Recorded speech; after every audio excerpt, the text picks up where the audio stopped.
Good morning, everybody. Welcome to Turfgrass Epistemology.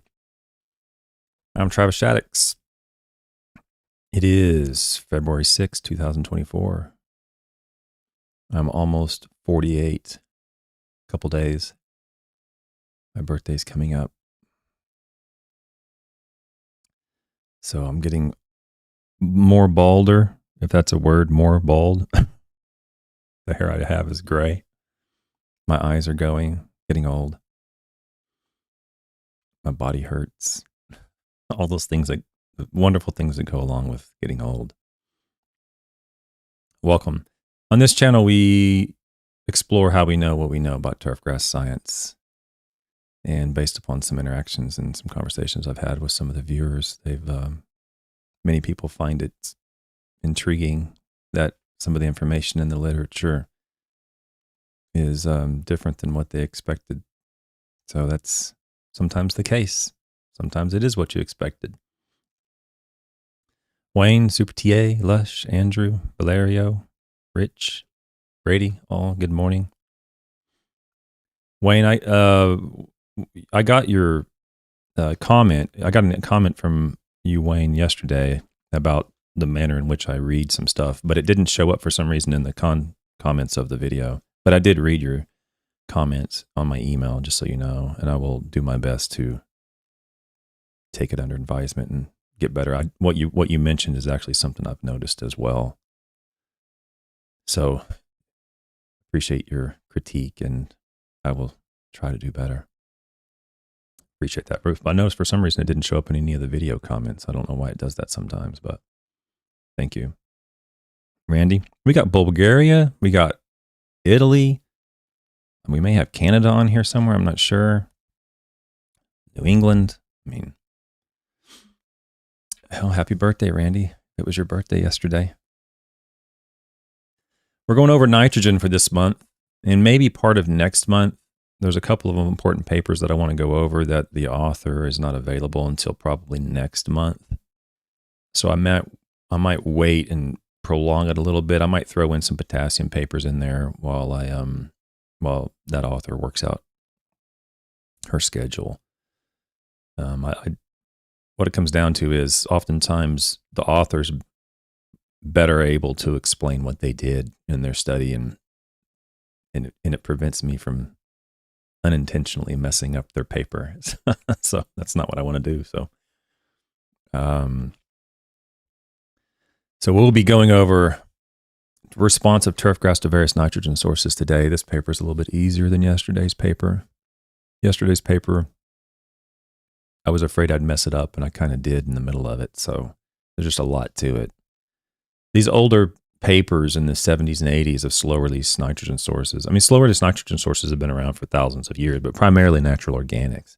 And then whenever the sulfur coats came on and the reacted nitrogen sources came on, there was a lot of work done with that. And then in the 80s, actually, I think one of the first polymer coats was actually much earlier than that. I'll have to look it up, but it was much, much earlier than you would think. But they didn't really commercially become available until the 80s and 90s. And so some of these 80s and 90s papers have products in them that aren't available today. They were experimental, and the companies were working out the kinks and all these things. And yesterday's paper had a lot of products that are no longer available. And today's paper has several products that are no longer available and probably never were available. And so, but I've sort of sectioned those off a little bit. I'm just highlighting the products that are generally available today. So today's paper, I'm hoping, is a little bit easier to follow, and I don't screw it up as much as I did the one yesterday, basically. We're going to be talking a lot about natural organics today. Again, if you were on the channel, if you watched yesterday's video, the article had some pretty strong evidence in there to indicate that natural organics, at least the ones that they looked at, weren't resulting in the turfgrass response relative to the other nitrogen sources that many people might think would occur. They resulted in acceptable turfgrass after some time, but relative to other nitrogen sources, the natural organics didn't really do well. And today's paper is no different. The paper on Wednesday is no different. I don't know why people are so, or why YouTube is so saturated with this concept of using natural organic nitrogen sources. We got to use bone meal and feather meal and biosolids and all these other things. I'm not sure where all that came from, but it sure as hell didn't come from the scientific literature. I'll tell you that much.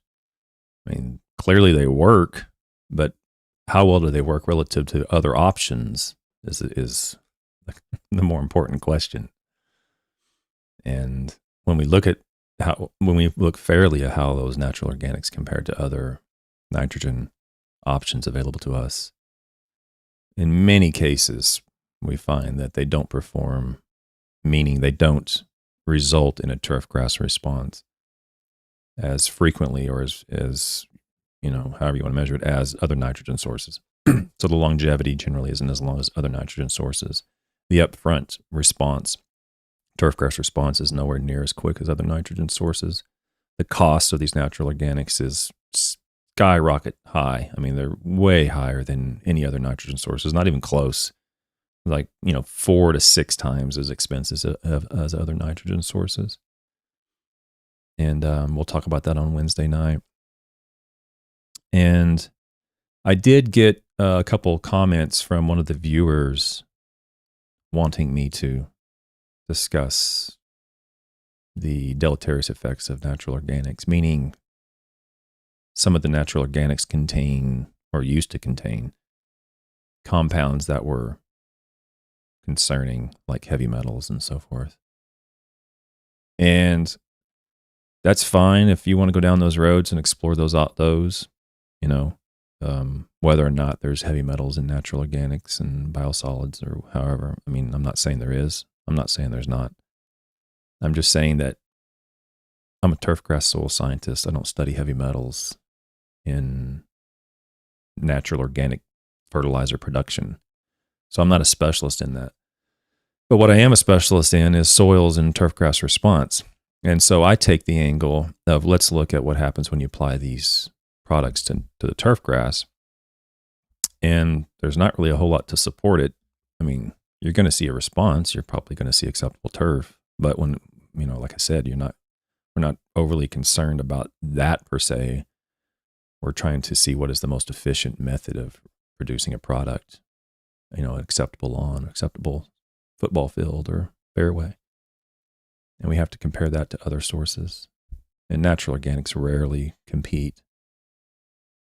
So if your angle is we should stop using biosolids because they contain contaminants or whatever, I'm not saying that. If that's your angle, then explore that, and if you want to use that, use that.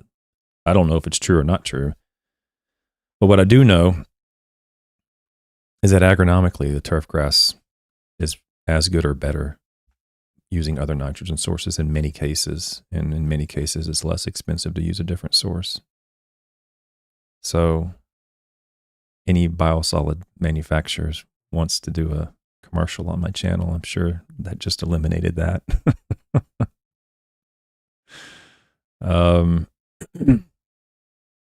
Andrew Burris, you are getting me to rethink my whole lawn care approach, you say in chat. Well, good. I mean, you may have the most perfect lawn care program imaginable. I mean, I'm not saying you don't. You very well may.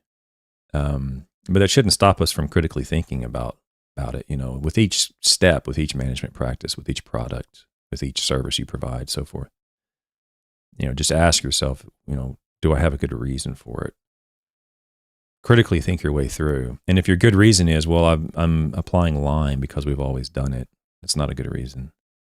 If your reason you're trying to lower pH is because I've always heard it needs to be between 6 and 7, that's not a good reason. So just critically think your way through. Why am I applying this? Why am I applying phosphorus in my fertilizer? Why am I applying so much potassium in my fertilizer? It's epistemology. How do I know that I need to apply that much? Well, they had it in stock, or everybody's doing it. All those are bad reasons. So if I'm getting you to rethink your lawn care approach, Andrew, that's one of the best compliments I could receive. So thank you. I'm not saying your approach is wrong. I'm just saying I'm hoping that you're critically thinking your way through there, and that's oftentimes going to require you to question, what you're doing. Yeah, Lush and I had a little chat last night. Thank you for that, Lush. We had a little chit chat, and hopefully it was helpful. So, Andrew, do we get to hear more about my love for Milorganite? I don't have any problem with any product, but if our goal is to progress and become more efficient at turfgrass management, one of those goals is to find a nutrient management program that results in our desired outcome, whatever that desired outcome metric is for you, for the least amount of environmental and financial cost. So that's the metric I put on it. So how much does it cost you to do it financially? And then does that exceed some environmental limit, So it could be the least expensive source, but it causes a tremendous amount of potential environmental risk. Then obviously that would be a problem. And vice versa. If it had no environmental risk, but it cost 10 times as much, that would also be a problem for business. So that's sort of the two metrics that I use when I'm evaluating nitrogen sources or any source, potassium sources, phosphorus sources. What's the likelihood of a turf response? Do I need to apply it? And how much does it cost? And that's what we're doing here, really, going through all this literature.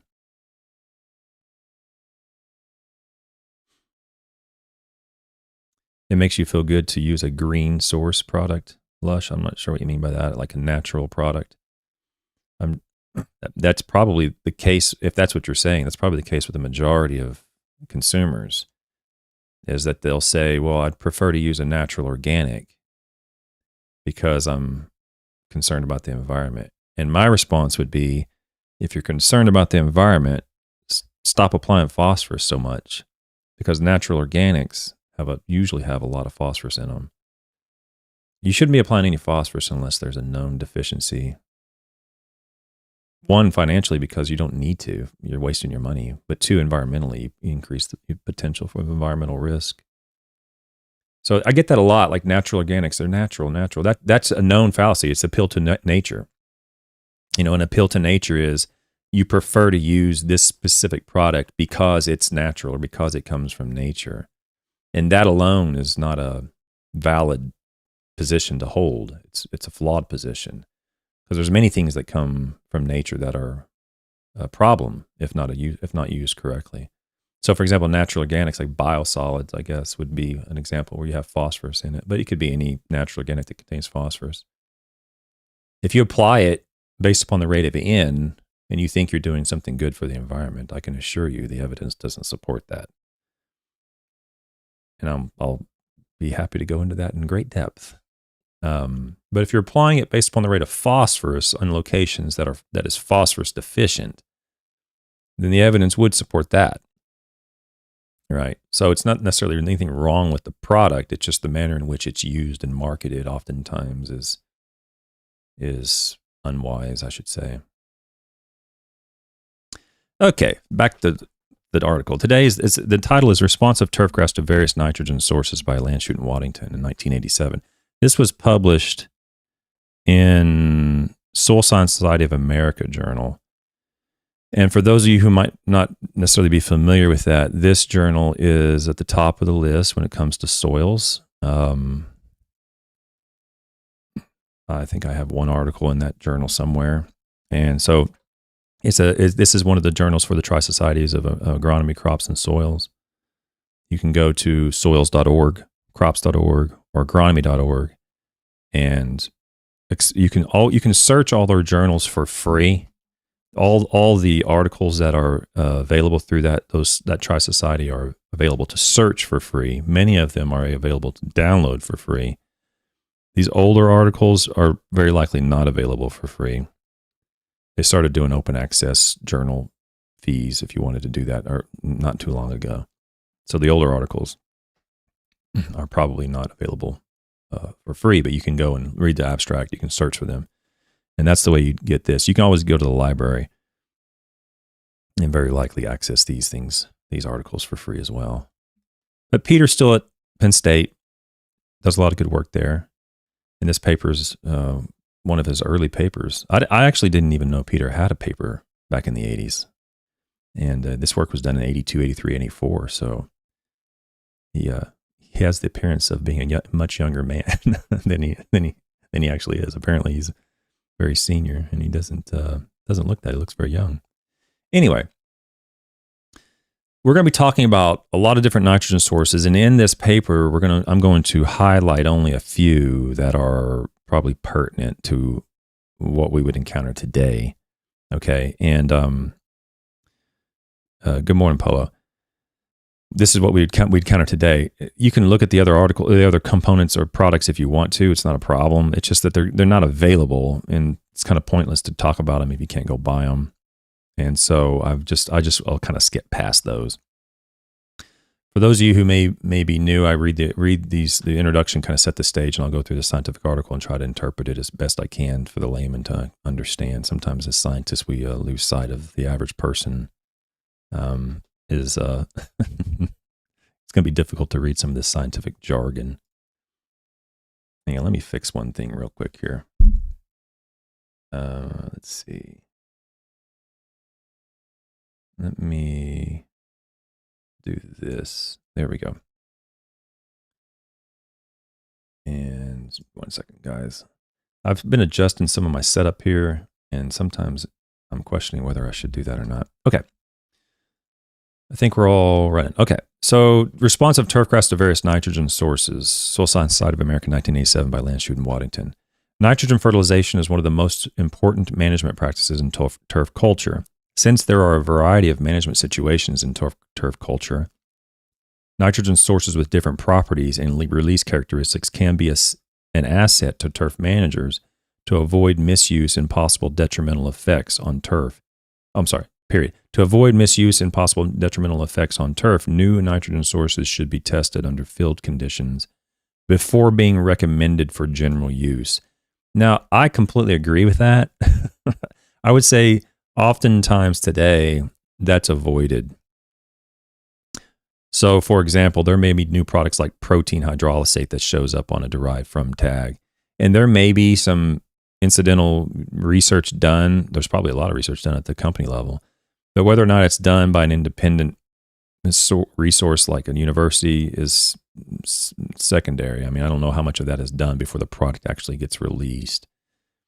There's other nitrogen sources. Some companies actually not out of business where they're using a waste stream and precipitating out some nitrogen sources and reacting it and using that.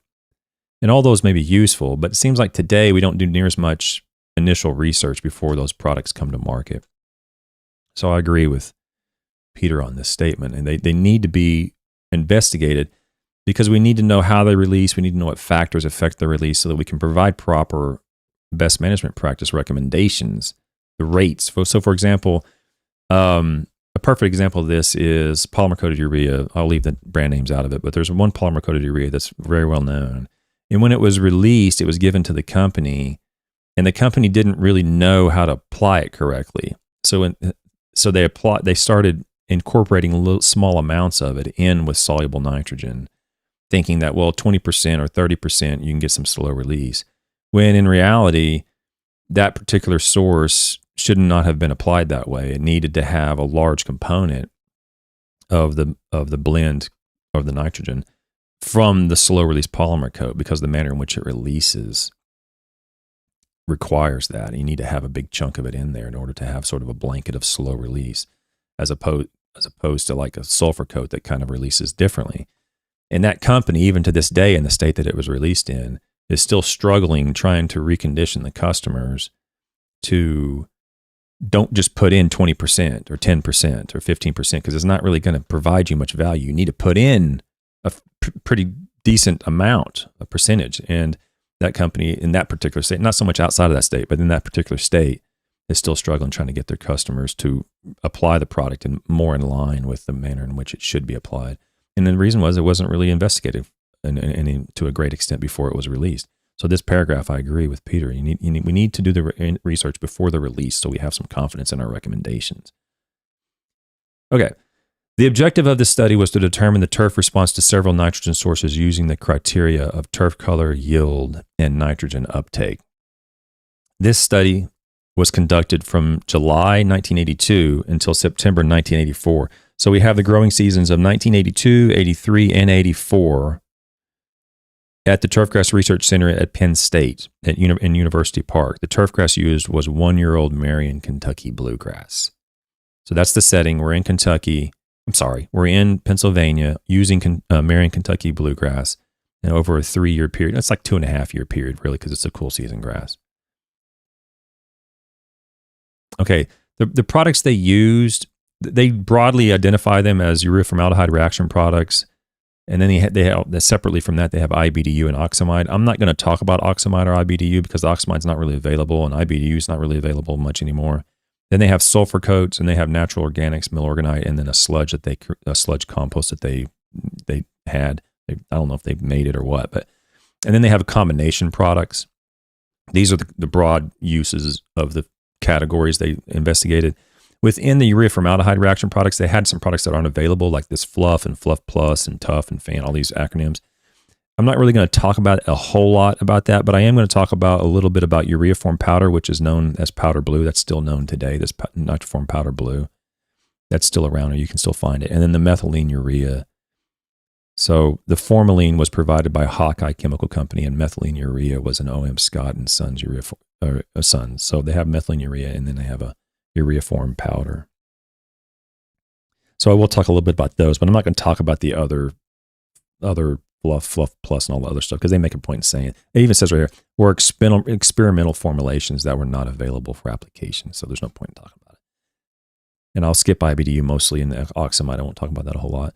The SCUs, I will talk about the sulfur coats. The commercial sulfur coat products were from Canada. So you'll see the CIL, Canada Industry Ltd. That's the Canadian SCU. And then you'll see AIM, which is Ag Industries Manufacturing Sulfur Coat.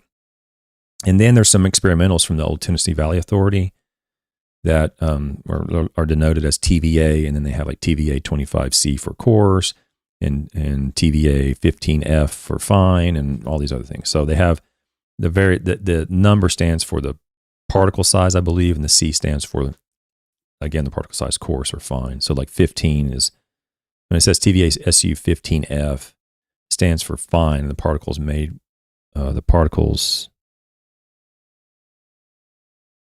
a second here, particles made with I thought it's past a 6 mesh screen. Yeah, the S, the 6, I think means it went through that size mesh screen. So it gives you an idea of the particle size. Anyway, there's a variety of different sulfur coats in here. There's a lot. There's, 3 or 4 different sulfur coats that they looked at. The natural organics were milorganite, which is an activated sewage sludge produced from Milwaukee Sewage Commission. And sludge compost supplied by Del Chem Sales was an experimental made by composting digested sewage sludge and household refuse. We're going to find that this sewage sludge was not useful at all, but it was an experimental. What are you going to do? The combinations, they had 2 combinations I'll talk about a little bit in here. 2 complete fertilizers were supplied by Lebanon Chemical Company, this would be a 32.9 or something like that, MP205K20, with 50, 30%, and 20% of the nitrogen from soluble sulfur-coated ureaform. So this was a blend of 50% soluble, and then the slow release had a blend of sulfur-coated ureaform in there. And then they had another combination, which was probably an 1839, something like that, with 50% soluble in and 50% from ureaform. So one of them had 50% soluble, and then the slow was mixed between sulfur coat and ureaform, and the other one was 50% soluble with all of it from ureaform. And then 4 additional treatments were obtained by mixing urea with slow-release nitrogen source. Urea was dissolved in water prior to mixing with the sludge compost, and the mix was allowed to air dry prior to spreading. I guess they just did that to kind of get it uniformly. It was a sludge compost, so they just kind of made sure it was uniformly distributed in the product and then dried it.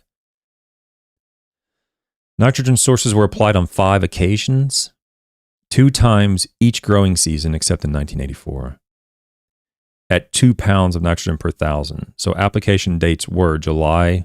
So it's 2 pounds of nitrogen per application, and then 2 times per growing season, except in 1984.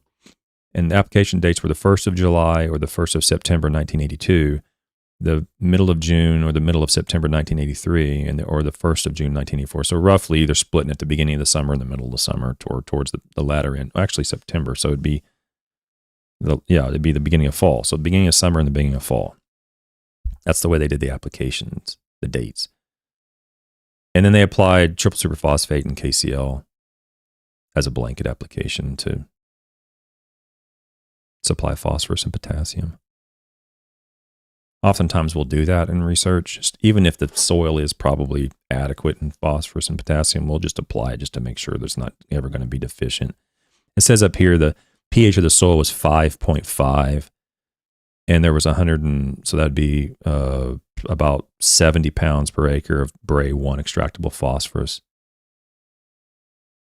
And I don't know if I've ever seen exchangeable potassium denoted this way, but I'll leave that out. I don't know what, so they didn't do extractable potassium, they did exchangeable potassium. Regardless, the CEC was 12. So we're dealing with an acidic soil that had plenty of phosphorus. Anyway, they applied phosphorus and potassium just to make sure they weren't deficient. It's very common. Criteria used for evaluation were turf color ratings, clipping yields, and nitrogen uptake. So those are the 3 metrics we're going to look at today. Turf color was determined weekly by visual observation on a scale of 0 to 5 using half units, with 5 representing the darkest green and 0 representing straw color. Turf growth was measured weekly by weighing fresh clippings collected. The turf quality scale, it went from 0 to 5 and then just did half units. Nowadays we do 1 to 9 and we do whole units. I guess you could do half units. I don't know. People probably do that. But he'll do 0 to 5. And then and then he used less than 3 was unacceptable. He'll say that later on, where it's basically the same thing from 1 to 9 and 6 is minimum acceptable. It's just on a smaller scale.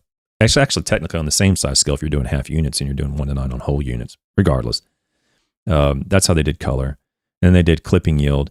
And then inclusive sampling dates for the growth periods were the 1st of July through the 1st of September in 82. And then September through October 1982. So they picked out sections like months at a time, and then I guess they pulled those together and called that section of that time period of growth, this month period, that month period, and so forth. So they did middle of September through the end of October in 82, and then they did May through the 1st of June in 83, and then June through the middle of September 83, and then September through October 83, and so forth. So they did like a summer period of growth and fall period of growth and so forth each year. And that's the way they collected the clippings and measured the growth for those periods of the year. The leaf tissue was measured through Kjeldahl nitrogen for those interested. Color ratings, clipping yields, and nitrogen uptake were analyzed using analysis of variance. For those interested in the stats, they compared using the Waller-Duncan least significant difference test. Today, that's probably very common back then. It's perfectly fine. Today, they probably would do something different, but that's all how we progress. But nothing wrong with that, what they did. Experimental area was irrigated only when initial signs of wilt appeared. For those of you interested in water, approximately a half an inch of water was applied on the 23rd of July and the 24th of August and the 8th of September 1983. So oftentimes we'll do that where we don't in general, whenever we're doing a study, particularly on nutrients or whatever, herbicides or spraying something out, we're going to apply water nowadays based upon what's referred to as reference ET. So generally speaking, we generally try to apply water around like an 75%, 80% reference ET. So that the point is that we're not over applying water, we're removing everything through the soil, and we're not under applying water where the turfgrass is stressed. That would result in a response that's not representative of our treatment. Okay, so we want to minimize the water effect, because we want to make sure that we want to minimize every effect that we're not measuring. We want to do everything we can to get the grass growing well, so that any turf response we see to our treatment is true, basically. And that's the only thing we're measuring. So the extreme example of that would be like in the middle of a study, if you have a lightning bolt hit your turf grass or hit your, let's say you're doing tree research, let's say you're doing apple research, and you have a lightning bolt hit it and destroy the tree, you'd have to remove that because it's not representative of your treatment, right? You may have had a treatment on that tree and now the tree's dead. And then you wouldn't include that and say, well, the tree died. Well, if it's not representative of your treatment. So the same thing goes with water. If you don't manage the water correctly and the grass dies or part of your plots die, and you say, well, these plots were dead and the turf quality was 0, that wouldn't be representative of your treatment. And so generally the water is critical. And this is one reason, again, while I know there's a good argument to be made contrary to my position is still pretty strong, I think, when it comes to not encouraging people to go out and do their own research. Because if you're not managing the water correctly, I don't care how accurately you think you are with your water, it's not going to be uniform across one part of your plot to the other part of your plot or your research area. It's not going to be. No matter how good you do it, there's going to be a difference in moisture content from one part to the other part. And we know that in research, and we do our best to account for that and to manage it. But when you put the weight of research in someone's hands who doesn't know what they're doing, and they see a response, I'm convinced you're not going to have any. I wouldn't have any confidence in it because I don't know how you did what you did. I don't know if you accounted for everything. And the one thing that I can assure you is probably going to influence it more than anything is your control of the water. And so when I'm just harping on that to say, don't put a lot of confidence on things that you put out and that you see unless you're properly trained on that. Okay? Because in this case, they're intentionally applying water in a very specific manner. When they see a little bit of wilt, they apply a known amount of water to prevent that, all right? If they just applied water every day, then it would probably move the nutrients down and cause some effect that's not representative of the treatment we're trying to measure, okay? All right, so we will go to the results. So before we get to the results, just to set the stage, so we got a whole slew of treatments. There's a list here, and you can see all the treatments here on the left. And for those people listening, table 1 has, 20-something treatments in it. But we're only going to be looking at a urea treatment, an ammonium nitrate treatment, methylene urea, and then this is the powder blue treatment, this urea-form powder. And then we're going to skip all this oxamide because they're not available. And then we're going to go down to these treatments. We're going to talk about the sulfur-coated treatments and then the mixture treatments and milorganite and so forth. So this is the way we're going to approach this today.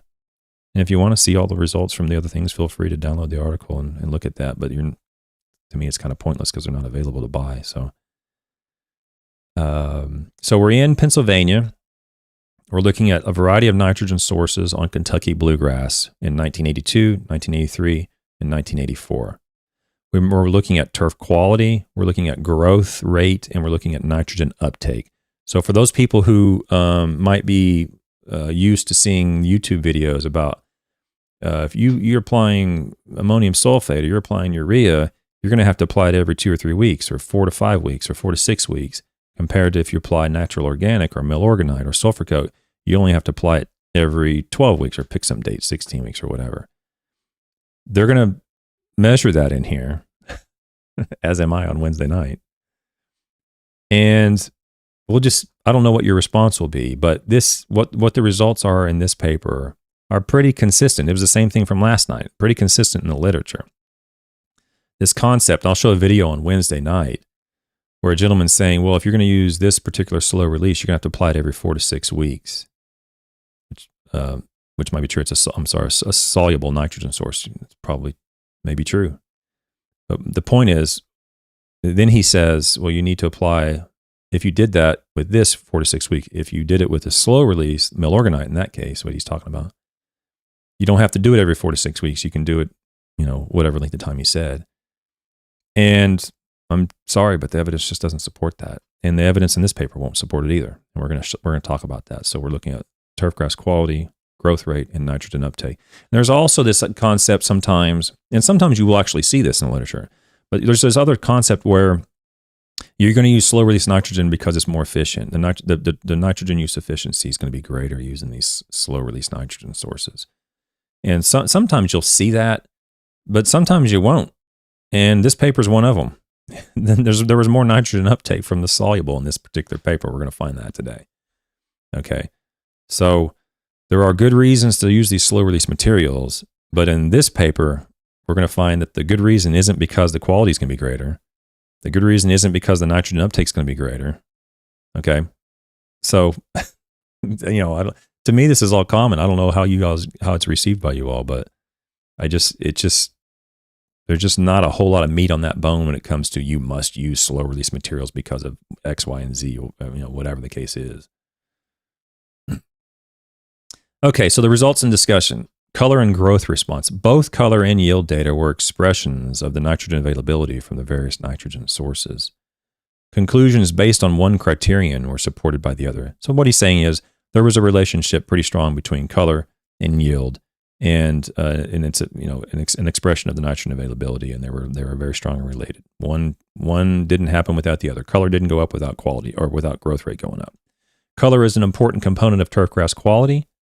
Thus, color ratings shown in Figure 2 are an indication of relative quality as well as nitrogen availability. So he's going to put a lot of weight on the quality rating, color rating, in an attempt to explain or describe the value of the nitrogen to the turfgrass. And I do as well. I put a fair amount of weight on color and quality, primarily because that's the metric most people care about in our industry. If most people cared about clipping yields, and we got to have as many clipping yields as we possibly can, and then I would care about that. But in most cases, it's the performance of the turfgrass, which is generally measured by quality or color. And he does, the author here, Peter, does the same thing here. I don't know if his opinion's any different from when he wrote this, but he says the same thing here, basically. Color ratings, here it is, color ratings less than 3 were considered unacceptable for good quality turfgrass. So we'll see that in here. I'm going to use that in a minute when I'm going through these graphs. Yield and color responses to urea and ammonium nitrate fertilization were similar. Urea, which is more widely used in turfgrass, was selected as the soluble source for comparison with other treatments in Figure 2. So you're not going to see ammonium nitrate on the figures because the response between ammonium nitrate and urea were the same. Pretty straightforward. So they just chose, because urea is more common, urea is the one they're going to put on the graphs, and they're going to use that to compare the other nitrogen sources too. Now, when we're going to show these graphs, you can see it up here in the top right-hand corner of the screen here. When we're going to look at these graphs, there's going to be a couple things I want to make sure we're aware of, and this goes with most quality graphs, is that you're going to see at least minimum of 3 things: the magnitude of response from urea, the longevity of response from nitrogen sources, the longevity of response from nitrogen sources, and then where that lies relative to the minimum acceptable limit. Okay. So let's say the response to urea was greater than, I don't know, whatever, sulfur coat, but neither one of them resulted in acceptable turfgrass. Let's say that happened. You need to be aware of that. You wouldn't say, well, I need to use urea. Urea is the only one I need to use. Well, neither one of them resulted in acceptable turfgrass, then we've got a problem with both of them. Okay, so we have to use these in relation to each other. Let's say one of them, this one had a greater, urea resulted in greater quality compared to sulfur coat. Well, let's say that's true. But let's say the sulfur coat was acceptable, and it was acceptable for a longer period of time relative to urea. Let's say that happened. Then you might want to consider using sulfur coat, because while the magnitude might have been better from urea, the magnitude was fine from sulfur coat and the longevity was longer from sulfur coat, then that's a good reason. That would be a good argument to use sulfur coat instead of urea. Okay. So that's what I want you to think about when we're going through these graphs, because we're going to spend a fair amount of time on these response graphs. Okay. Okay. So having some problems today with this logistics here. Okay. Yeah, every time I click on this, it disappears. Yeah, never. I'll figure it out later. Okay. So They used urea as the comparison because urea and ammonium nitrate were identical. Let me see, go back up here. So color and growth responses from the urea formaldehyde reaction products generally reflected the amount of water and soluble nitrogen in the type of methylene urea compounds present. As the amount of water and soluble nitrogen in the formulation increased, longer chained methylene ureas were present in the initial response, and the initial response decreased. So the longer chain methylene ureas exist, the slower the product is, and the slower the product is, the less likely you're going to see a response at the beginning. Okay, so the longer chain ureas were present, and then the initial response decreased the longer the chain the methylene urea was. Very common in the literature. Based on color ratings and clipping yields, I'm going to skip that because it has the fluff thing in there. We're not going to talk about that.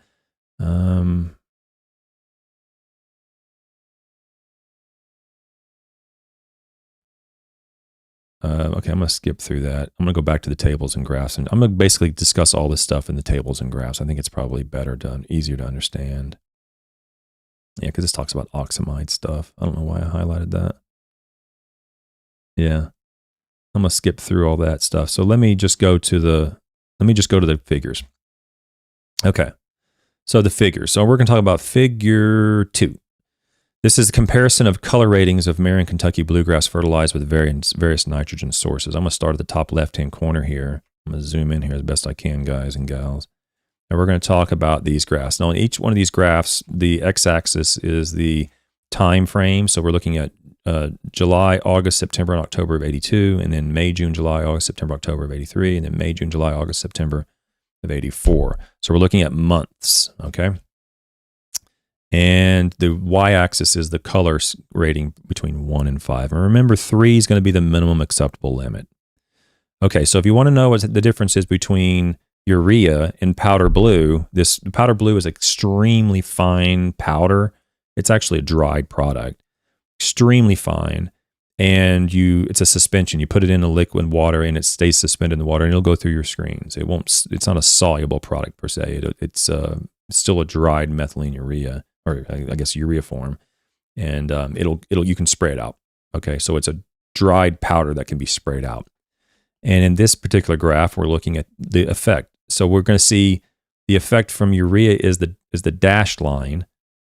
And remember, going from 82 all the way to 84 here, months. Okay, and when you see these little dots, that's when they applied the product. I think that's how they denote it. Yeah, fertilizer application is the dots. I like the way they denoted that. So when you see a dot here at the beginning, that's when they applied all the products, okay? And you'll see this peak from urea come. It's at a 5. It's at a 5 at the beginning. And after application, you see it start to decline a little bit from 5. It goes down to about 3. And then they apply more nitrogen, and it goes back up to about 4.5 or 5. And then over time, it goes back down to about 3 or 3.5. That's what happened with urea, okay? During the same time period, the powder blue, which was applied at the same rate of nitrogen, was applied, and it was started off at around 2.5. It went up to acceptable limits in the first 2 or 3 weeks of following application, and then it went right back down to 2, so it was unacceptable. And then they applied it again. It went right up to barely acceptable limits and then back down again. So the majority of the time on the first application of powder blue, the turfgrass was unacceptable, whereas the same amount of nitrogen from urea remained acceptable the entire time period. After that first cycle, if you want to call it that first season, they applied powder blue the next season, and it started off again, as did urea, unacceptable, and the urea went back up to acceptable limits, to 5, whereas the powder blue was right at 3.5. So you're well above acceptable limits using urea, and you're struggling that second cycle to keep the turfgrass at acceptable limits using the powder blue product. And then again, it goes back down until the next application in 1983. In the turfgrass response to urea went back down again as well there until the next application in 1983. And then they applied it, and look at the turfgrass response to urea. It goes back up to 5, whereas the turfgrass response to the powder blue product, the urea form powder, didn't even become acceptable in the second year. In the second application of the second year was not even acceptable. In the last year, we saw a similar response where the powder blue product was unacceptable. The turfgrass response to powder blue was unacceptable. It got up to acceptable limits a little bit after the application, and it just hung on there, barely at acceptable limits, probably a little bit below acceptable limits for the remainder of the period. Urea went up to 5, after the application, and then quickly went back down. Probably, what would that be? That'd be June, July. Probably the end of July. It was unacceptable. So the majority of the time, during 3 years, turfgrass response to urea was acceptable. It went unacceptable after once the nitrogen started to deplete itself, the turfgrass took it up, it became unacceptable. And after application, it became acceptable. But powder blue was the opposite. It was mostly unacceptable, and occasionally it became acceptable. Okay, now let's look at urea compared to methylene urea. Now, this is a product that we all use or all have used and is very common. This is probably in your turfgrass program right now, today. If you go and look in your bag, it's going to say, it could say methylene urea. Let's look what happened on Kentucky bluegrass over 3 years in Pennsylvania. The turfgrass response to methylene urea at the beginning of 1982 was acceptable, probably close to a 3.5 or 4. I'm looking right here, guys and gals. The turfgrass response to urea was a full point higher at 5. It was maxed out on the quality scale, so it couldn't get any better, basically. As the turfgrass response to these nitrogen sources, as the turfgrass continued to grow, the cycle of that application, continued, or it went on. The turfgrass response declined. So you'll see this dotted line here in this panel is the same as this dotted line because they're both urea. Okay, and you'll see the turfgrass response to urea declines, but so too does the turfgrass response to methylene urea. And the entire time, the turfgrass response to methylene urea is below urea. And the turfgrass response to methylene urea eventually becomes unacceptable. It goes below this 3 line. I wonder if I can draw a line on this thing. See if I can draw a line. Here, a line. So I'm going to put a line right here across this thing. Can I change that? Oh, I can. A little bit too big. Let me make it smaller. Okay. So that, whoops. So that, oh man, I had it. So this line here that I'm putting on here is the minimum quality scale line or whatever. So when the quality goes below that line is when it's unacceptable. And you'll see in the first cycle, urea never went below that line.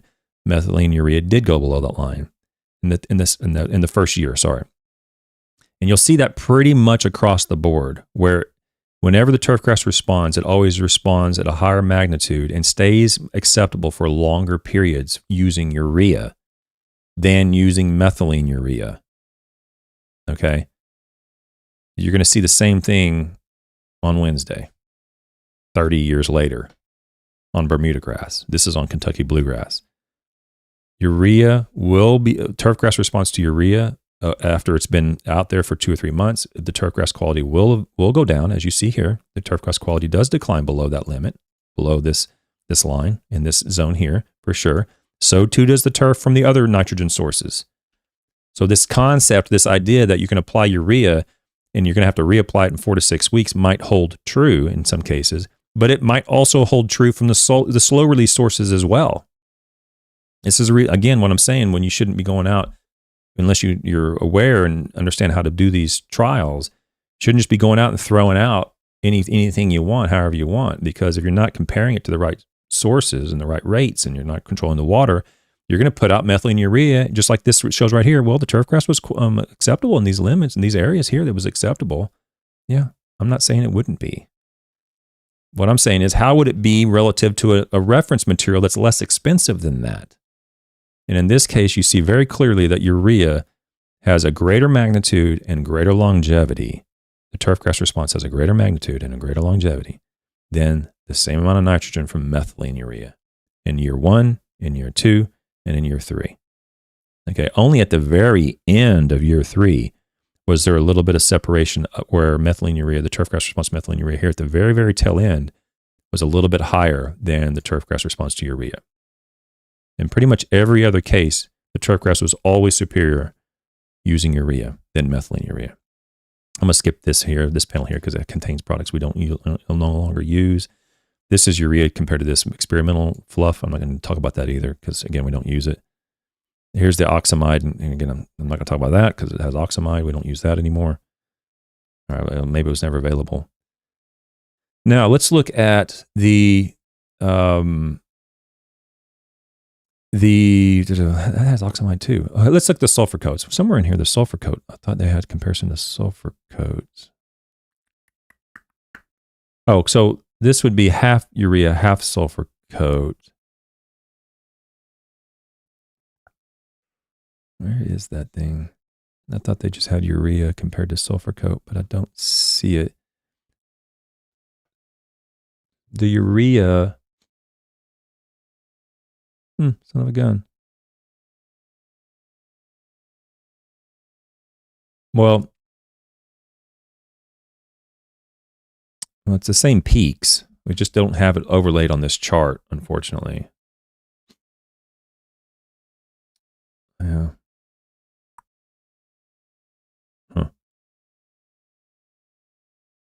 Well, let's go to the urea and milorganite. I guess the urea, this is the 4/5 urea and 1/5 sulfur coat product. So this majority, 80% of this is straight urea. I thought they would have had urea. You can compare it using the peaks here. These peaks are going to be the same peaks. They just didn't put it on the other charts. So you can see that it goes up and then goes down and goes up and goes down. So we can roughly, after each application, there's a turfgrass response that's, a couple months long, depending on when it was applied. The first season, it was completely acceptable the entire time.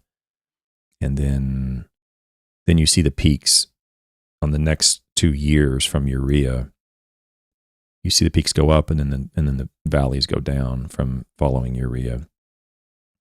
So let's try to keep that in mind. So roughly speaking, when you see this dotted line here, it says 80% of this is from urea.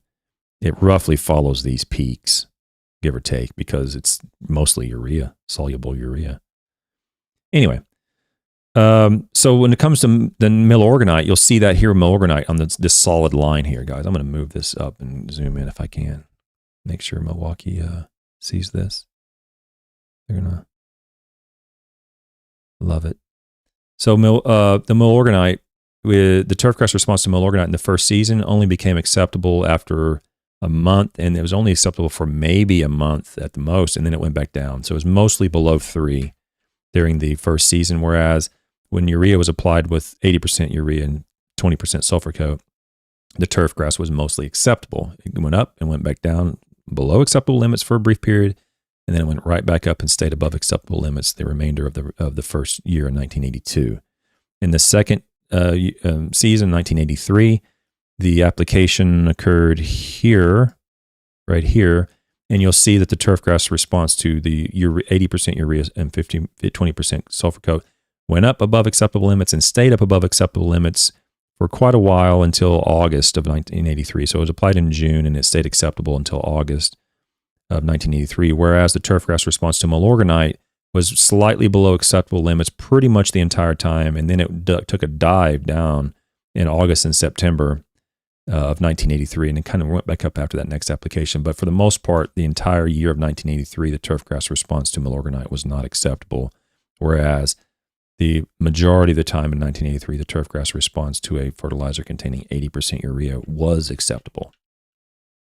In 1984, we see the turfgrass response to milorganite being, again, the solid line. The turfgrass actually does go up above acceptable limits, goes back down and back up, and then hangs out around that 3 mark. Let me put a line there. I don't want to mess this up. So this line here represents the acceptable limit. And that's still a little bit big, isn't it? Let me reduce that. I can't quite see through it. 1. Okay, there we go. Now I'm cooking. Okay.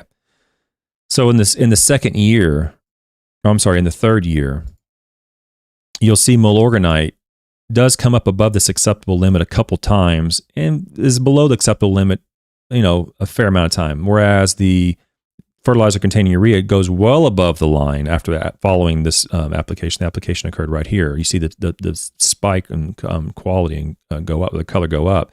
But then it goes back down, and it is actually below acceptable limits in July and August of 1984.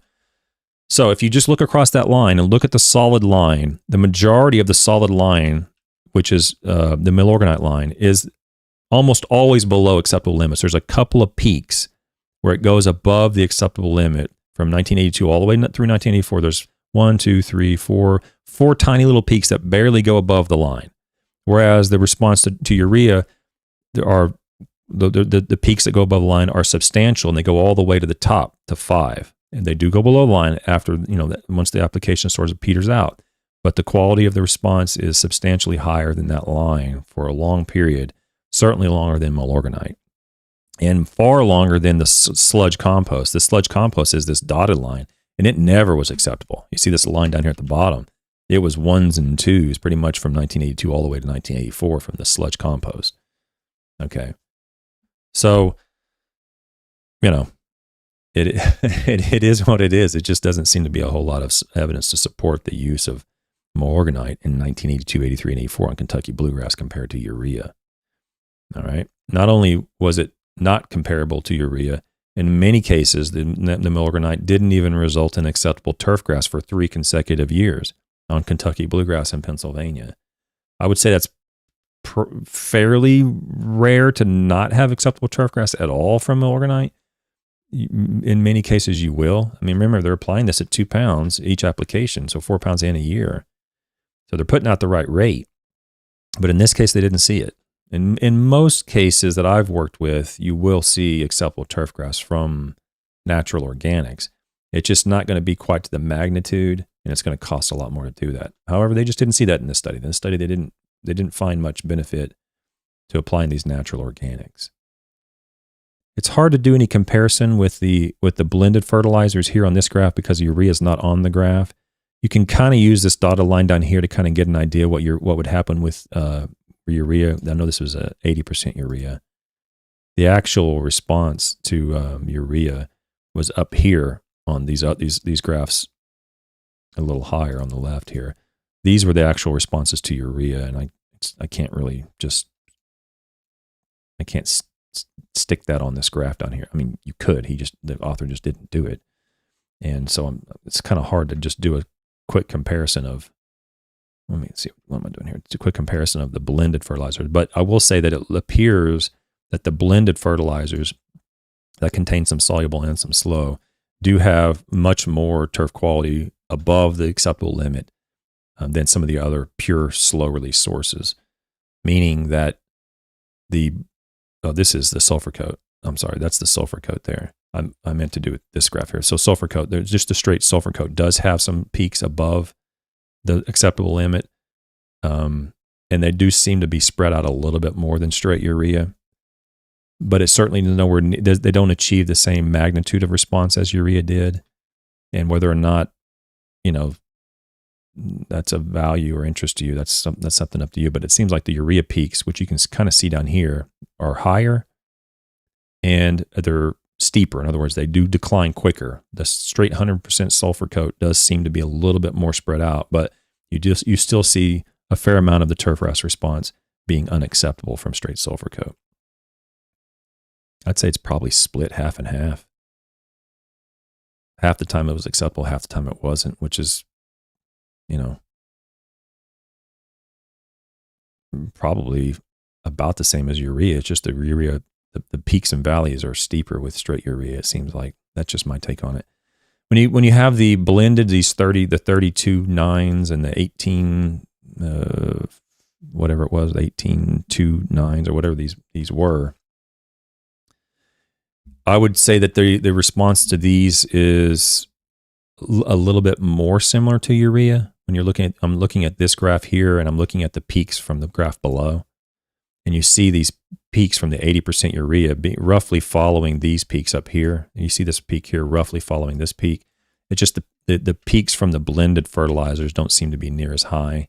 And I don't really see a whole lot of extended longevity. Like if you're looking at the longevity between this point and this point being in the second application, the first application of the second year, I don't see a whole lot of longevity compared to the urea peak in the graph below. It's roughly the same length of response, right? If you look at the length of response on the second application of the second year, the length of response is roughly the same length of response as from urea. So what I'm getting at is that I don't see a whole lot of difference that would convince me to spend more money on a blended product in this case compared to just using straight urea. That's what I would say from those graphs. Let's look at The effective in-source on fresh clipping weights. These are actually data we can look at. There's numbers. It's a little difficult to make your way through some of those graphs if they're not together or there's not numbers on them to compare them. But just wanted to point out that the effective in-source on fresh weight clipping yields, I highlighted urea and ammonium nitrate in yellow, and you'll see there's A's here, there's A's here, and so forth. And for the most part, the clipping yields were greater from the urea and ammonium nitrate treated turfgrass. The year totals were both A's, meaning that any other number in this column that does not contain an A is different from urea and ammonium nitrate. And the year total for the next season was also A's. And then so make a long story short is, if you look through here, you'll find that pretty much all of these, with the exception of this particular blended product here, had growth fresh clipping yields a little bit lower than straight urea. And then you had another one here with sulfur coat and half urea that had an A in it. You know, the summation of this is turfgrass was growing more from urea and ammonium nitrate. There's no indication as to whether or not it was growing too much, i.e. you're baling hay or you're scalping it. They didn't have those data in here. But the turfgrass response in terms of quality was noted in those graphs. It was clear that the turfgrass was responding very well to urea, whereas some of the other sources it wasn't. And when you look at the data in terms of fresh clipping yield, the growth of the turf, that also indicates that the turfgrass response to urea was greater than pretty much all the other nitrogen sources for the most part. And ammonium nitrate was the same as urea. So soluble N sources in this case resulted in greater growth and resulted in greater quality and resulted in a similar length of response to nearly all the other nitrogen sources. Now we go down to the effective in-source on N-uptake. Now this is what I get sometimes when they say, well, the efficient use is greater using slow release, which again, that can be shown. That's possible. But in this case, it wasn't shown. This is looking at the amount of nitrogen that was taking up in grams per square meter. You can actually do a percentage of applied because you know how much he applied per square meter. They didn't do that. That's fine. He applied 4.9 grams, or he applied 9.8 grams per square meter, and he did it twice a year. So you can kind of roughly see how much they pulled out on the turf grass if you wanted to do that math. But here you see 2 A's in the yearly total in 1982 and 3 combined, and then 1983 and 4, the yearly total, I guess he grouped them in that way, is over here for urea and ammonium nitrate. And you'll see that they had the highest nitrogen uptake of any of the other nitrogen sources. In fact, there's only one here. The half urea, half sulfur coat looks like it was equivalent to straight urea. Now there's another one in here. So there's a couple of them that are equivalent with straight urea. Nothing exceeded the nitrogen uptake from urea.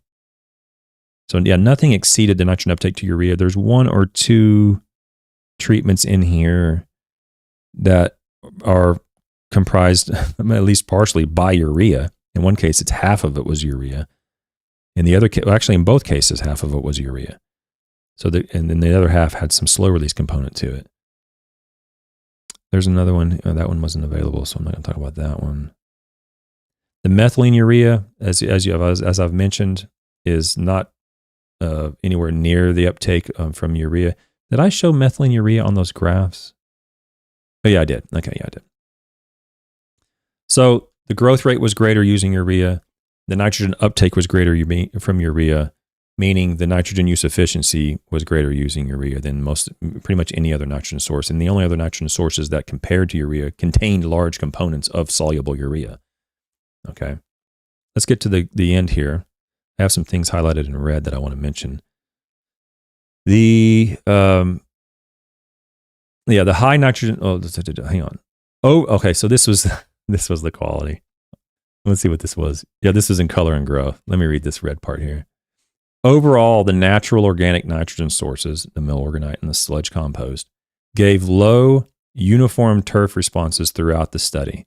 Millorganite gave a consistently higher color response and greater yields than the sludge compost. But under the conditions of the experiment, the sludge compost was unacceptable as a nitrogen source. So that's the sludge compost, not millorganite. The millorganite was better than the sludge compost, but the the color response was very low. That's what they stated. Now we look at nitrogen uptake. High nitrogen uptake was associated with periods of high color ratings and clipping yields. So color ratings and clipping yields resulted in a relationship with nitrogen uptake. For example, quick releasing nitrogen sources resulted in high nitrogen uptake in periods following fertilization, while the greater residual effect of IBDU was exhibited by the highest uptake values in the spring. The more efficient nitrogen sources were the soluble and combinations containing mostly soluble nitrogen, and the least effective source was the sludge compost. So if they'd taken out the sludge compost, they'd probably say the least effective was the natural organic, the biosolid. Okay, now we get to the conclusions. The greatest initial growth in color responses for following fertilization occurred with soluble nitrogen sources and combinations of soluble and slow-release nitrogen sources. Slowest to produce a response following applications were IBDU and oxamide, which I didn't go over. Soluble sources can be used in conjunction with sources to hasten response. Residual responses were most apparent in the spring prior to fertilization and in the late summer of 1984. Residual effects were greatest with IBDU, oxamide, and sulfur coat. Use of such materials in the fall would eliminate the need for early spring fertilization. We've talked about fall fertilization before. We have a whole playlist on it. With urea formaldehyde reaction products, so the methylene ureas, response decreased as the amount of nitrogen as water-insoluble nitrogen increased in the product. So the more carbons you stick on that nitrogen, the longer it's going to take to break it down. And the response, the turfgrass response is going to be decreased. And like I said, I have a friend in middle of Florida, Central Florida, one of the biggest lawn care companies in Central Florida. And they still to this day swear by using methylene ureas because they swear it's the least expensive. And time after time after time, with the literature has shown that the turfgrass response to methylene ureas is nowhere near as good as straight urea or any of the other soluble sources like sulfur-coated urea or even polymer-coated ureas. The turfgrass response is generally greater using those sources than methylene urea. And then when you run the cost of methylene urea, including the turfgrass response, the methylene ureas are many times greater than urea and several times greater than some of the other slow-release sources. So there's just not a lot of evidence to support the use of methylene ureas if you're going to use if your intention is to use the most cost-effective source. And right here they state that the methylene ureas, that the response decreased as the amount of N as water insoluble nitrogen increased. So the longer it lasts and the slower it is, the response is going to be decreased. The more soluble products were more efficient nitrogen sources for 2 years. The more soluble products were more efficient nitrogen sources for 2 years. However, residual response from the less soluble products were apparent at the end of the study in 1984. And that's what I was saying, this last part here. I'm going to go back up to this graph. The last part here where you see, this is what he's talking about. And this is methylene urea and urea. You don't see methylene urea doing much at all compared to urea, but the very, very end of the 1984 study, and then July and August, you start to see methylene ureas have a little bit better quality. I believe that's what he's referring to, this residual nitrogen effect. But whether or not you would continue to see that, we don't know in this study because the study ended. There is this concept that the residual nitrogen will stay in the soil and slowly build up. There may be something there. There may not be something there. But I haven't seen much evidence to support that. This may just be a phenomenon or maybe a quirk or maybe reality. It may actually be occurring. I don't know. But it's certainly not enough to convince me that these methylene ureas over prolonged periods of time are going to result in enough nitrogen to, offset the additional cost at the beginning of the application for me. I could be convinced though if someone shows me some evidence. I just haven't seen enough to convince me. Response differences with sulfur-coated urea were associated with the dissolution rate and the particle size. Products with the higher dissolution rate gave quicker responses and less spring residual than products with lower dissolution rate. So real simple. The higher soluble dissolution rates had earlier responses and delayed and very little late responses, and the thicker coatings and the heavy sulfur coatings had virtually no initial response and had a better later response. It's very consistent in the literature. Sludge compost was ineffective as a turfgrass fertilizer. When the compost was amended with urea to bring the nitrogen content up to 6%, response was similar to that obtained from soluble sources. Milorganite gave one of the lower responses during the study. However, response was relatively uniform, and a residual effect from this natural organic source was noted in late summer of 1984.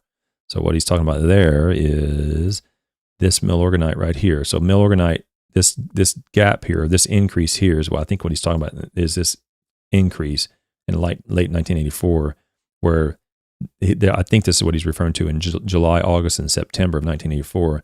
The turfgrass response to Milorganite was marginal. It was below the acceptable limit, but it seemed like it was moving slightly up, I guess is what I think that's what the author is saying. I mean, you could see the same thing here at the end of this, where it's moving slightly up this way at the beginning of 1982. But in 1984, I think that's what he's referring to. I wanted to have this author on so I wouldn't screw this paper up, but he wasn't available. Okay. Quick-acting nitrogen sources need to be applied more frequently than slow-release sources to obtain this uniform. Oh, wait, let me just read the first part. Turf color and yield were correlated with nitrogen uptake. Thus, darker color and greater yields reflected a greater efficiency of the applied nitrogen. In practice, uniformity of response throughout the growing season must also be considered. Quick-acting nitrogen sources need to be applied more frequently than slow-release sources to obtain this uniformity. I'm not sure exactly how he gets to that conclusion based upon the data I've seen in the paper. There's a little bit there, but it seems to me like the response to urea was greater, and the time that the turfgrass was acceptable was as good or better than any other source in most cases. So I'm not sure where he's pulling that from. Maybe he can expand on that further if he's able to. In lawn care situations where quick response and repeated visits are desired, soluble sources alone or in combination with slow release sources are appropriate. I'm going to come back to me and say that again. Okay. The author says at the end, in lawn care situations where quick response and repeated visits are desired, soluble sources alone or in combination with slow release nitrogen sources are appropriate. And for those of you who have taken advantage of the online meetings that I provide, you'll probably get that feeling when I'm talking to you, is that there's this concept and indoctrination that we've gone through about you need these slow release materials. You have to have them. You have to have them. There's good reasons to include these slow release materials. I'm not going to deny that.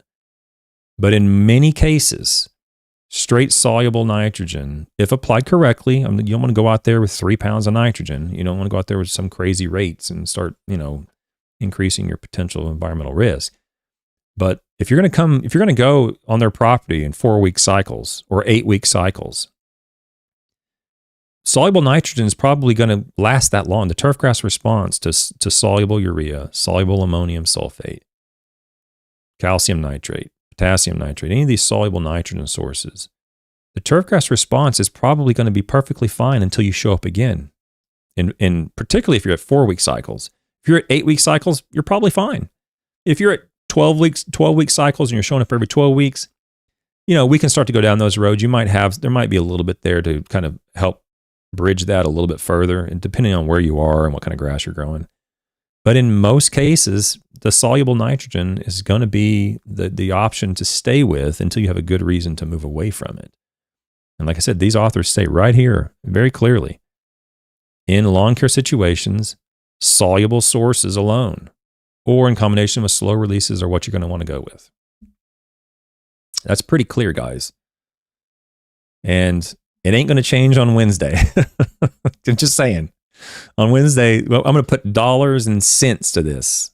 I'm going to put how much does it cost to actually result in turfgrass response using urea, using ammonium sulfate, using methylene urea, using sulfur-coated urea, using polymer-coated urea, using Milorganite. How much does it actually cost you?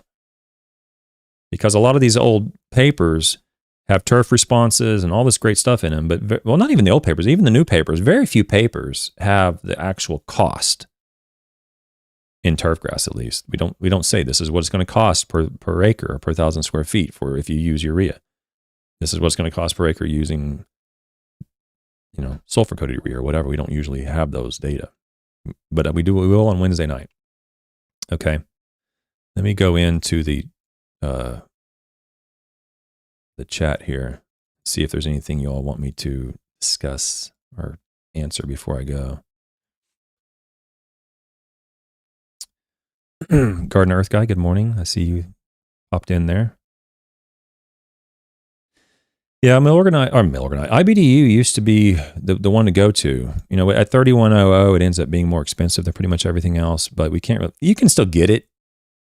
I mean, you can still get Milorganite, believe it or not. It's just not really available to, you know, as easily as it used to be, and it's rather expensive on a cost per pound of N basis. So I don't know about the cattle feed stuff, Gardener Earth Guy. I'm not familiar with that. I don't know. Turf Nerd, good morning.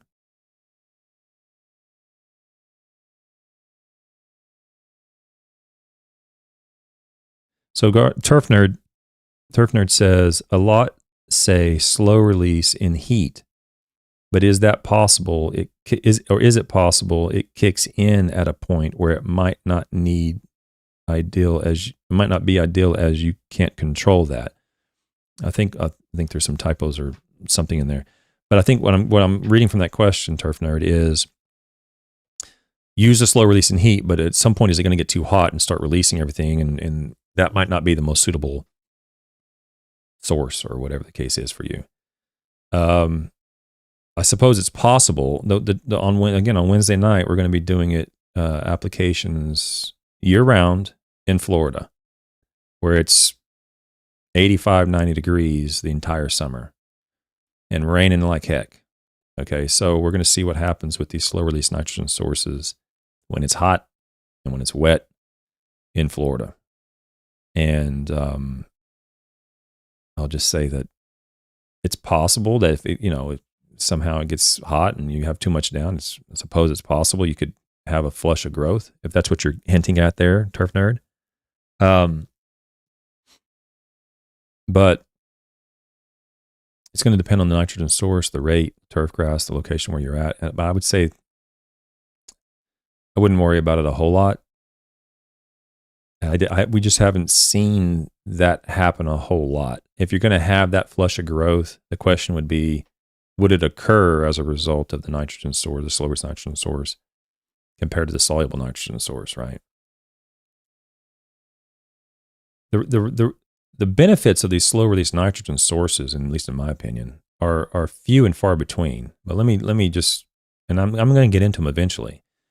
But generally speaking, the benefit is you're reducing.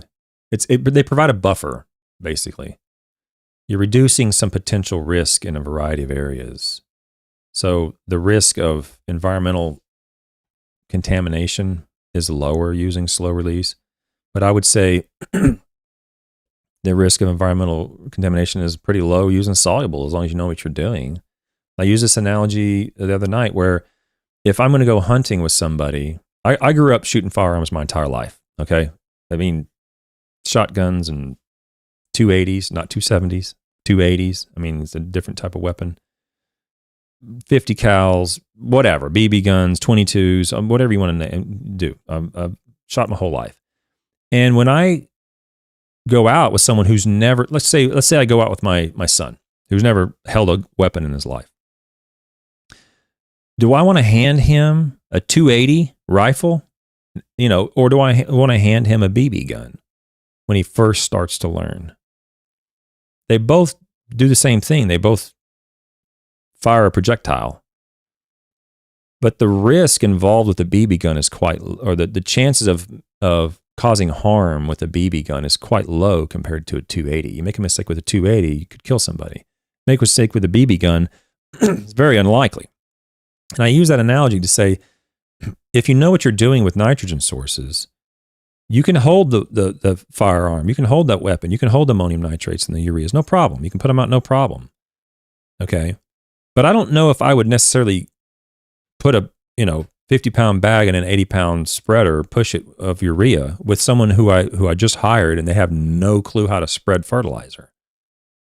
Okay, I'd probably want to give them something a little safer, like 100% sulfur coat. or something that I know if they make a mistake, the risk is reduced, right? I can at least vacuum up the prills if he dumps it in the middle of the yard, before it kills the grass or something. If he doesn't know how to open the hopper up as he's pushing it and close it before he stops it and all these things. If you don't know what you're doing, I'd rather have you with a safer product than with a hot product. But if you know what you're doing, no problem, right? So I think that's a value of slow release materials that I would say is a good reason to include, especially with your newer employees who you don't have a lot of confidence in applying it correctly. The reduction in environmental contamination is very low with slow release. It's also slow with soluble. I don't want to say soluble is high. It's the potential is high if you don't know what you're doing, but in reality, if you know what you're doing, the risk is quite low with both. And then the risk of burn is quite low with slow release, right? So if you have a slow release product like a mill organite, you have essentially no risk of burn at all. Now, would you believe me if I told you that the risk of burn from urea and ammonium sulfate is much greater than mill organite? There's no question. But, excuse me. But would you believe me if I told you that I've put out, let's see if I can get this, I messed up the camera here. Hang on a second, guys. I'm blurred. My camera's messed up. Sorry, guys. You're going to have to just deal with it if you're on YouTube. I've put out 10 pounds of nitrogen from urea and ammonium sulfate, and calcium nitrate, potassium nitrate, mill organite, polyon, you name it. 10 pounds of N, not product. 10 pounds of N, and not burned the grass. Because I knew what I was doing, and I applied the appropriate amount of water, I applied it at the right time of day, and so forth. So what I'm saying is, you can result in tremendous amount of death in turf grass if you don't know what you're doing. With the same product, you can result in zero death of turf or burn if you know what you're doing. So I don't want to hammer on these slow release materials and say you shouldn't use them. There is value to them. But if you know what you're doing and you're looking for the most efficient product and the most efficient program, the paper yesterday clearly indicated that urea was at the top of the list and the natural organics were probably at the bottom of the list. And the paper today said the same thing. The soluble nitrogen sources consistently resulted in the greatest amount of quality, resulted in a fair amount of longevity for that quality. And the other products, whenever you blended it with it, the quality was reduced. The longevity might have been extended a little bit with some of the slow releases, but clearly, if you're doing 100% slow release with the natural organics and some of the sulfur coats, they didn't compare at all favorably with straight urea. Now, this was all with older products, older sulfur-coated products. Okay, we're going to get into the newer polymer-coated products and the newer sulfur-coated products and so forth. We're going to move into that direction real quick. In fact, we'll be there on Wednesday night. Okay, but when we're talking about the paper yesterday and the paper today, remember it contains a fair amount of products that weren't available, and even the products that are available, they've gone through many iterations and they've progressed and adjusted those products over time. So you might not be dealing today with the exact same product in the past. Having said that, in general, the paper yesterday and the paper today clearly indicate that you should put a lot of confidence, and a lot of your programs should be weighted on urea. And if you're going to move away from that, just have a good reason, okay? And that's that, guys. Last couple of questions. Oh, Matt popped in. Hi, Matt. How are you? Good to see you.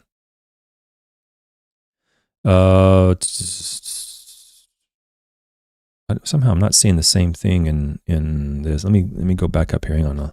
Okay, so it seems, Valerio says, it seems that slow release fertilizer does not release all the nitrogen that they have. Maybe temperature not very high. Yeah, well, the slow release nitrogen within the growing season almost never release all the nitrogen they have. There's going to be some residual nitrogen.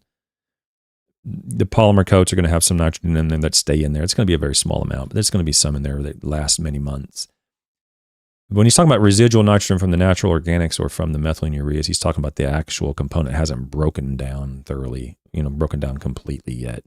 And over time, if you didn't, let's say you put it out and 98% broke down in the first year, we got 2% left. And then the next year you did the same thing, and now that 2% compounds to another 2%, right? Or whatever. You can kind of follow. It's not exactly the case, but you can kind of follow the idea that there's going to be some residual in from prior applications. And that's just the really water insoluble component that takes a long time to break down. Whether or not there's any value to that in the turf grass is another question. So Matt says, I'm strongly considering using a year-round release fertilizer for a base, then spoon feed for color and growth rate after. So we're not going to go, let me think about this. I'm trying to think of a paper that did that.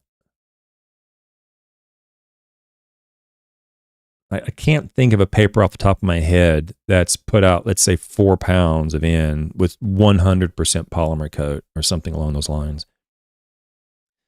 And you just did 1 pound and you had your foundation of nitrogen, and you just kind of went in and your secondary and third, your other applications might have been liquids or herbicides or whatever the case is, or just treatments or wetting agent, whatever. So you had your foundation laid.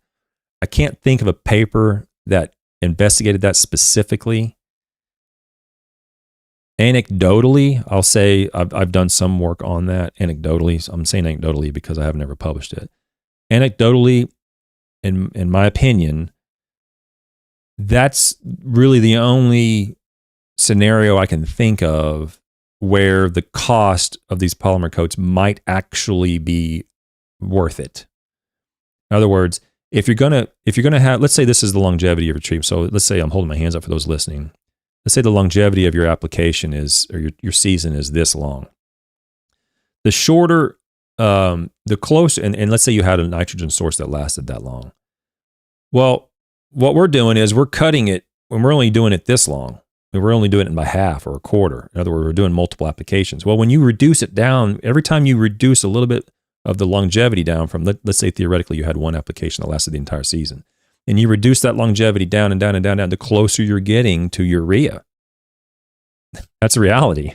You're getting closer and closer to the longevity of urea, the less and less time you have that nitrogen release for.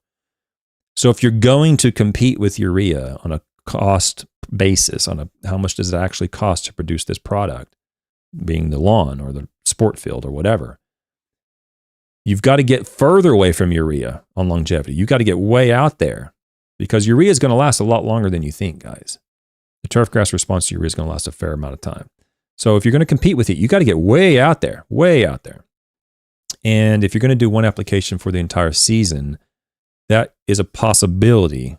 I'm saying that the potential's there that it could financially compete with straight urea, because it's rare. You're probably never going to get a urea, maybe in the north somewhere where you have short seasons or something, but you're not going to get a turfgrass response to urea lasting 4 months, 5 months, 6 months. You're not going to get that. So the question is, can you get that from another product? I'm pretty confident you can get that from another product. The question is, how much would it cost? So I don't know if I'd jump in with both feet, Matt, but I mean, if you're considering that, I would say that there is, at least anecdotally, a little bit of evidence to support that approach. So Hofgaard, that's help me with the name you prefer, Bert. I think you preferred Bert. So you relate to enter. It says, can wetting agents influence or optimize nutrient uptake? Again, I'm thinking of a study. Let me think if I can think of a study that did that. I'm sure something exists in the literature. I can't think of a study off the top of my head. But I will say, and again, just in my opinion, don't take it as fact yet until I'm able to show you something. But in my opinion, I think it would in unsaturated soils. So in unsaturated soils, there's clearly evidence that the application of wetting agents will help the movement of salts and sodium in unsaturated soils. In saturated soils, where the soil, or not saturated soil, but field capacity soils or soils that are already moist, the application of wetting agents would have minimal effect on nutrient uptake. But in unsaturated soils, where the roots are exposed to areas that don't have much moisture, the wetting agent is very likely going to help increase the uniformity or the distribution of that moisture in the rooting zone. And in those cases, the potential at least exists to increase the nutrient uptake by the plant in unsaturated soils. That is possible. But I can't think of a paper off the top of my head that shows that. I'll look for it. Excellent question, Bert. Turf Nerd says, I plan on only using quick release as I did last year. I don't feel a need in slow release. I have ammonium sulfate and UMAX. So determining which one would be best. You're determining which one would be best between ammonium sulfate and UMAX? Are you sure it's UMAX and not UFlex? Because Wednesday night we're going to have we're going to have, I think I used UFlex, I think. Hang on, let me see here.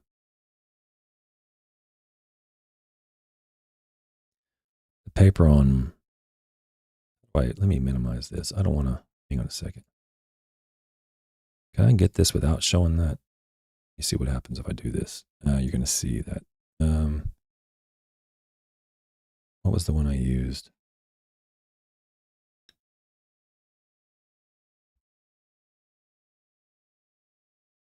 UFlex. I use UFlex, which is, a similar product. But it's a similar product as UMAX. I think it just contains greater quantities of one of the components versus the other. But you'll see that on Wednesday.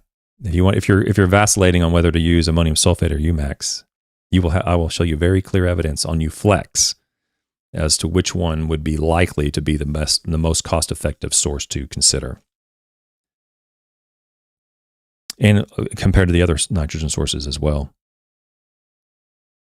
Turf Nerd says you're also in Northern Maryland. There's a lot of people from New England, that general area. So, Ground Up Organic says, he asked this late yesterday, would pH be the only factor when choosing between using urea or ammonium sulfate? No.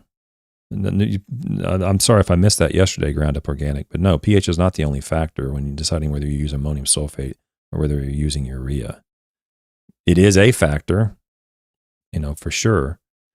If I were interested in, for some reason, adjusting pH downward, which I'm not saying do that, but if I were interested in doing that, then you'd want to use ammonium sulfate. So that's what you're saying, is pH the only factor? So you'd want to be aware of that. But the other factor that there's several factors I include when I'm deciding what nitrogen source to use. I want to know how much does it cost to result in that response. And I'll just say that the basic nuts and bolts of Wednesday night is use the cost per pound of nitrogen when comparing nitrogen sources. That's the most consistently reliable method. So if the urea is, let's say the urea is 4600 and the urea is, let's say it cost, this round number, let's say it costs $1,000 a ton. Well, actually, let me see if I have it on this thing. When I did this study, is there a way I can, let me see here, let me do that. Yeah. Okay, so when I did this study years ago, urea cost $643 a ton, and ammonium sulfate cost at the time $537 a ton. Okay, so your ammonium sulfate costs less per ton than ammonium sulfate costs less per ton than urea did at the time, but the cost per pound of N for urea at the time was 70 cents per pound of N, and from ammonium sulfate was $1.28 per pound of N. So roughly speaking, ammonium sulfate was a little bit less than twice as expensive as urea per pound of nitrogen.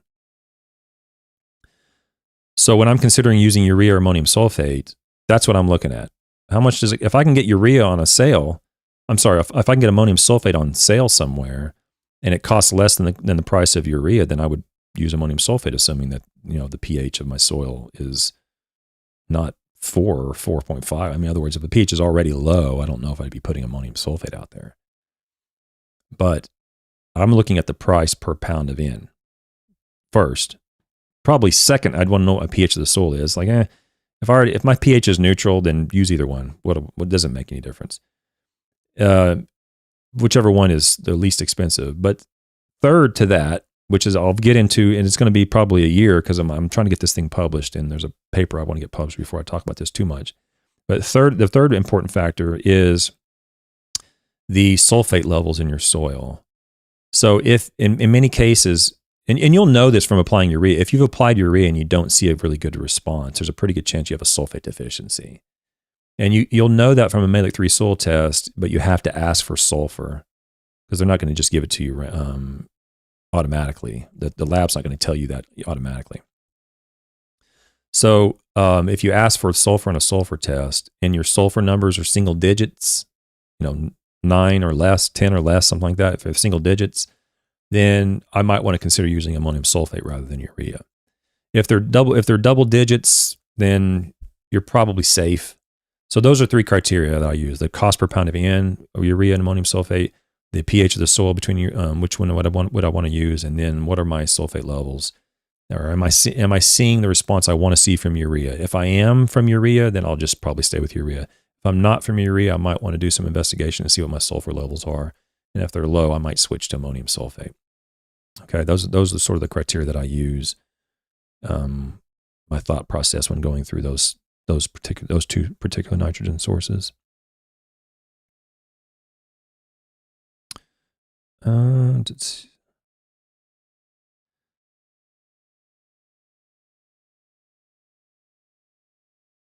So Matt says they have products that last all season, are very affordable. You will throw down about 10 pounds per thousand. The mix has different release times. Yeah. So, yeah, Matt, if you're so inclined on Wednesday night, you may pop in and, ask those questions again, or maybe when I'm online and have the phone number available, we can talk about that more. But I will say that it's going to be a little difficult for me to find a paper on that. Like, could you actually apply it and just last the entire season? I've personally done that in business before. When I was in the industry, I've done that on golf before. It is possible. I've done that in research before, and where you put one out and it lasts the entire season. And but it's anecdotal. I haven't published it. I will say that there is a fine line between getting enough on the ground to see a turf response and getting too much on the ground that results in environmental risk, i.e. nitrogen leaching. You will leach the heck out of nitrogen if you put out the wrong rate with the wrong coated material at the wrong time. And I fine-tuned that down in Fort Lauderdale, where if you're putting out 1 pound, 2 pounds, 5 pounds, or 10 pounds of nitrogen with these polymer coats, you'll eventually find the right combination of, this is the turf response I want. And if you put out any more, you're going to get a tremendous amount of leaching. But at that line, I didn't see much leaching at all from this heavily coated, high rate application of polymer coat. It is possible to do. I just don't know if it's financially comparable to, another soluble or sulfur coated application or whatever you want to do. I haven't ran the costs on that. So I'm almost certain there's no data on the cost of that sort of program relative to a cost of putting out urea 2 or 3 times a year or whatever, or sulfur coated 2 or 3 times a year. All right, guys, that's all I got. I'll be back tomorrow morning. I appreciate all the chat and the today on the video. It's great. I really appreciate you all's participation. And I'll be back tomorrow morning with another nitrogen paper, and then I'll be back tomorrow night at 9 p.m. With the nitrogen cost, longevity, and all this other stuff paper. Okay, guys, thanks so much for showing up. I appreciate it. Be kind. I'll see you tomorrow morning. Bye.